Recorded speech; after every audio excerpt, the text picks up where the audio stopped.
मुल्क को आजाद होकर 75 साल हो गए। मोहन भागवत साहब, आप कौन से 1000 साल की जंग की बात कर रहे?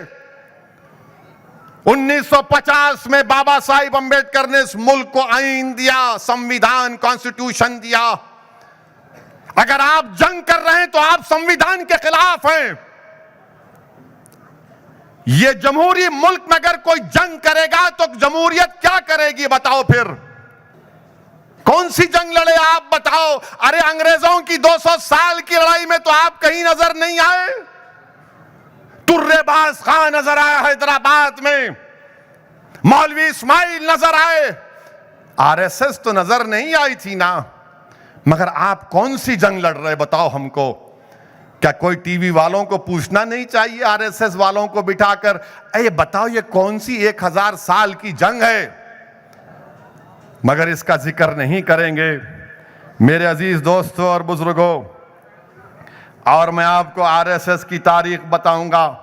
अभी हमारे जैन लोग एहतजाज कर रहे हैं कि उनके मजहबी मुकामात जो झारखंड में है उसको टूरिज्म से निकाला जाए, वहां पर गंदगी हो रही है, हम उसकी तायीद करते हैं।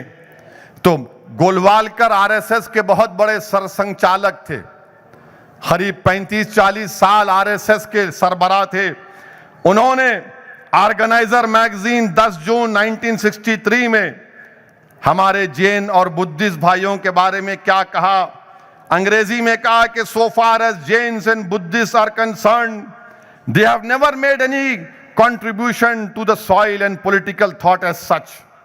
We have never inherited any अर्थशास्त्रास, यानी अर्थशास्त्र का मतलब माशियात का इल्म और सियासत का इल्म, एंड धर्मशास्त्रास फ्रॉम देम। यह आपकी मोहब्बत है जैन और बुद्धिज्म से। और फिर मोहन भागवत साहब, आप हमको दर्स दे रहे, जरा ये तो बताओ कि महात्मा गांधी के कत्ल के बाद जब आरएसएस पर बैन पड़ा और जब बैन उठा तो क्या आरएसएस को यह मजबूर नहीं किया गया था कि तुमको तिरंगे को मानना पड़ेगा, अंबेडकर के बनाए हुए आईन को, संविधान को मानना पड़ेगा? बोलो आरएसएस वालों। इनको बोलना पड़ा कि ये बैन उसी वक्त उठेगा। और ये कौन बोला? एक उस वक्त के मद्रास बोलते थे, वहां का एक वकील था टीआरवी शास्त्री। 13 जुलाई 1949 हिंदू का अखबार है जिसमें टीवीआरवी शास्त्री ने जिक्र किया कि आरएसएस को तिरंगे को एक्सेप्ट करना पड़ा, संविधान से अपनी वफादारी को दिखाना पड़ा और संविधान को रेस्पेक्ट करना पड़ा।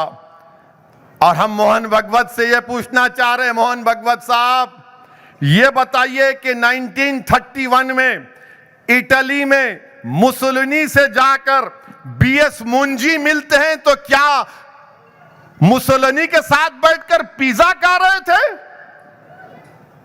क्यों मिले मुसोलिनी से, जो हिटलर के साथ मिलकर दूसरी जंग अजीम का जिम्मेदार था? फिस्ताई ताकतों का सरबराह था मुसोलिनी। मुंजी कौन थे बोलो आरएसएस वालों? क्या मुंजी नहीं मिले जाकर मुसोलिनी से? बताओ, इसका जिक्र करो। वो भी नहीं बोलेंगे। और गोलवालकर की किताब है, पढ़ो नौजवानों, पढ़ो नौजवानों, बंच ऑफ थॉट्स। गोलवालकर की किताब में उसका चैप्टर 12 है जिसमें गोलवालकर ने लिख दिया ये बंच ऑफ थॉट्स। और एक और किताब वी और नेशनहुड डिफाइंड, ये आरएसएस के लिए बड़ी मौजिज किताब है, रूहानी किताब है इनके लिए। उसमें गोलवालकर ने लिखा कि मुसलमान और ईसाई इस देश के लिए अंदरूनी खतरा है। इसीलिए कल मोहन भागवत ने इंटरव्यू में कहा कि देश के बाहर कोई खतरा नहीं, अंदर खतरा है। वाह मोहन भागवत, चीन का नाम लेने से इतना डरते क्यों हैं आप? हमारी सरजमीन पर, भारत की सरजमीन पर डेमचाक और डेमसाक में 2000 स्क्वायर किलोमीटर पर चीन घुस के बैठा है। और नरेंद्र मोदी बार बार बोलते कि भारत की एक इंच को नहीं छोड़ेंगे। नरेंद्र मोदी और उनकी सरकार ने झूठ बोला देश से कि ना कोई गुस्सा है ना कोई घुसेगा। चीन का नाम नहीं लेते आप। जम्मू में पाकिस्तान से टेररिस्ट घुस कर आते हैं और मारते हैं भारत के लोगों को, जिसमें मासूम बच्चे भी मर जाते हैं। 1 जनवरी को मुंह नहीं खोलते क्योंकि मोहन भागवत आरएसएस ये मानती है कि मुल्क के बाहर कोई खतरा ही नहीं है, अंदर खतरा है। अंदर किससे खतरा है? याद रखिए आप, ये इनकी सोच है।